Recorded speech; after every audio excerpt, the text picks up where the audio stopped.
এই যে আমরা গুরুর বাড়ি যাই, পীরের বাড়ি যাই, যাই না, ঠাকুরের বাড়ি যাই, হুজুরের কাছে যাই, যা কি করি, বাবা আমার টাকা পয়সা নাই, বাবা আমার জানি অর্থনৈতিক সমস্যা দূর হয়, তাই না? তারপরে হচ্ছে এই আমার বাচ্চা কাচ্চা হচ্ছে না, আমার এই সমস্যা সে সমস্যা, নানান রকম সমস্যা নিয়ে পীরের কাছে যাই, ঠাকুরের কাছে যাই, হুজুরের কাছে যাই, এইসব সমস্যা নিয়ে না।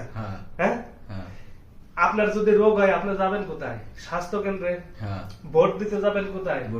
ভোট কেন্দ্রে। এই বিভিন্ন রকম কেন্দ্র আছে না, যে কেন্দ্রে কেন্দ্রে বিভিন্ন রকম সমস্যা সমাধান করা হয়। আর সর্ব সমস্যার সমাধান কেন্দ্র কোনটা জানেন?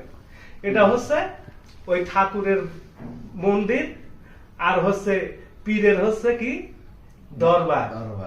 কথা বুঝেছেন? এখন এইগুলো হয়ে গেছে আন্তর্জাতিক সমস্যা কেন্দ্র।